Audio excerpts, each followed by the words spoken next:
বৈষম্য বিরোধী আন্দোলনকারীরা যদি আজকের দিনে বাংলাদেশকে পাকিস্তান থেকে স্বাধীন করত, তাহলে তারা বলতো আমরা বাংলাদেশকে স্বাধীন করলাম, আমরা 15 দিনের মধ্যে ভারতীয় উপমহাদেশকে স্বাধীন করব, 6 মাসের মধ্যে আমরা বিশ্ব জয় করব এবং 9 মাসের মধ্যে আমরা মঙ্গল গ্রহ বিজয় বিজয় মানে স্বাধীন করব। এটা একটা ভাব তাদের আগে। তো তাদের আন্দোলনের যে তাদের একটা কমিটমেন্ট ছিল ভিতরে ভিতরে, সেটা গিয়ে হলো যে আমরা আন্দোলনটা শুরু করব, ভিতরের কাজটা কিন্তু আপনারা করবেন। এর জন্য আপনারা দেখবেন পুলিশকে হত্যা করে ঝুলিয়ে রাখা, এখানে ছাত্ররা নাই। সংসদে ভবনে বা গণভবনে যে লুটপাট করা, এখানে আপনি ছাত্র পাবেন না। মেট্রো রেলে আগুন দেওয়া, এখানে আপনি ছাত্র পাবেন না। কারখানায় আগুন দেওয়া, এখানে আপনি ছাত্র পাবেন না। গুলি করে সাধারণ মানুষ বা ছাত্র এই পুলিশকে হত্যা করা, এখানে আপনি ছাত্র পাবেন না। আপনারা গবেষণা করেন, ভিডিও ফুটেজগুলো নিয়ে আসেন, আলোচনা করেন, দেখবেন তথ্যগুলো বের হয়ে আসবে। অস্ত্রাগার বা থানা লুটপাট, আগুন ধরিয়ে দেওয়া, এখানেও আপনি ছাত্র পাবেন না। তাদের কমিটমেন্ট ছিল আমরা আন্দোলনটা শুরু করব, একটা পরিবেশ তৈরি করব, কিন্তু ভিতরের কাজটা আপনারা করবেন। আপনারা মূলত যেটা চান আমরা তো সেটা ঘোষণা করে বলতে পারবো না। এর জন্য ভিতরের কাজগুলো কিন্তু যারা করার তারা কিন্তু করেছে। এই যে উপদেষ্টা সাখাওয়াত হোসেন বলেছেন যে এই গুলিটা কিন্তু আমাদের পুলিশ, বিডিআর, সেনাবাহিনী ব্যবহার করে না, তাহলে এটা কারা ব্যবহার করেছে?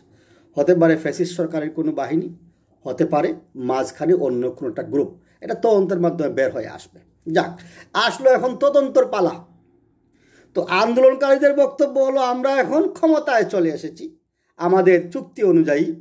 এখন ক্ষমতায় আসার পরে আমরা সংবিধান চেঞ্জ করব, তদন্ত করব, বিচার করব, যারা নিহত হয়েছেন তাদের চিকিৎসা করাবো, তারপরে আমরা আইন টাইন ঠিক করব। এগুলো করতে করতে অনেক সময় লাগবে। তো আমরা কিন্তু এই কাজে ব্যস্ত থাকবো। জনগণকেও কিন্তু আমরা এটা বলবো যে আমাদেরকে সময় দেন। তাহলে ওই যে আপনাদের সাথে কমিটমেন্ট ছিল, আপনারা এই সময় কী করবেন? আপনারা কিন্তু আবার ওই সময় আমরা যখন বড় বড় বক্তব্য দেই, আপনারা ওই সময় কিন্তু ভিতরের কাজটা আপনারা আবার চালাইয়া দিবেন। যেমন কি করবেন? মন্দিরে হামলা করবেন, বা মাজারে হামলা করবেন, ভাঙচুর করবেন, বা কোনো একটা মানুষকে বা কোনো একটা বাহিনীকে আপনারা মনে করেন মারধর করা, এগুলো আপনারা করবেন। কিন্তু আমরা তো দায়িত্বে থেকে এগুলো করতে পারবো না, কাউকে বলতেও পারবো না, কিন্তু আমরা বক্তব্য দিতে পারবো যে এগুলার বিচার হবে। সময়ের ব্যাপার, আপনারা আগে করে ফেলেন। এর জন্যই কেউ দেখেন এই আন্দোলনের মাধ্যমে তারা কিন্তু একটা ফ্যাসিস্ট সরকারকে পদত্যাগ করাইতে পারছে। সরকার দেশ ছেড়ে পালায় গেছে, কিন্তু বাংলাদেশের ভিতরে ভিতরে এই যে লুটপাট হচ্ছে, আগুন ধরানো হচ্ছে, বা মাজারে আগুন দেওয়া হচ্ছে, মন্দিরে হামলা হচ্ছে, তারা কিন্তু এগুলো বন্ধ করতে পারে না। তারা এগুলো নিয়ে শুধু বক্তব্য দেয়। এখন তাদের আর কোনো শক্তিই নাই।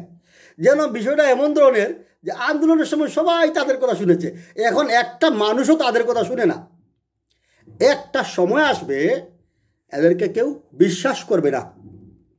তাই আমরা যা দেখি তা সবসময় সত্য না, তার ভিতরেও অনেক কিছু থাকে। 1971 সালে আমরা মুক্তিযুদ্ধ দেখেছি, কিন্তু ভিতরে ভিতরে অনেক মানুষ আছে এদেশের মানুষকে হত্যা করেছে। এটা কিন্তু আমরা চোখ দিয়ে দেখি নাই, অল্প মানুষে দেখেছি। বিভিন্ন তদন্তে বের হয়ে আসছে, বিভিন্ন সাক্ষী প্রমাণের মাধ্যমে বের হয়ে আসছে, কিন্তু প্রকাশ্যে কিন্তু আমরা দেখি নাই বেশি কারা করছে।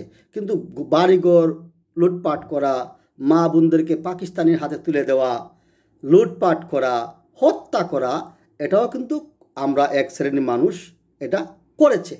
একইভাবে এই আন্দোলনের সময় বা আন্দোলনের পরে আর এক শ্রেণীর মানুষ এই কাজগুলা বাংলাদেশে করতেছে।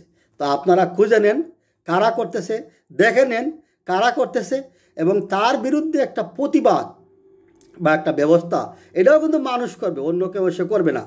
কারণ আপনার সমাজ, আপনার দেশ, আপনাকে আপনার কাজটা করতে হবে। তবে একটা বিষয় মাথায় রাখবেন, ভাঙ্গাভাঙ্গি যাদের অভ্যাস, এরা কিন্তু নিজেরটা ভাঙ্গার আগ পর্যন্ত সে কিন্তু থামবে না। মন্দির ভাঙ্গে, এই মাজার ভাঙতেছে, কদিন পরে মাদ্রাসা ভাঙবে, এরপরে মসজিদ ভাঙবে, এরপরে তারা মারামারি করবে। কিভাবে?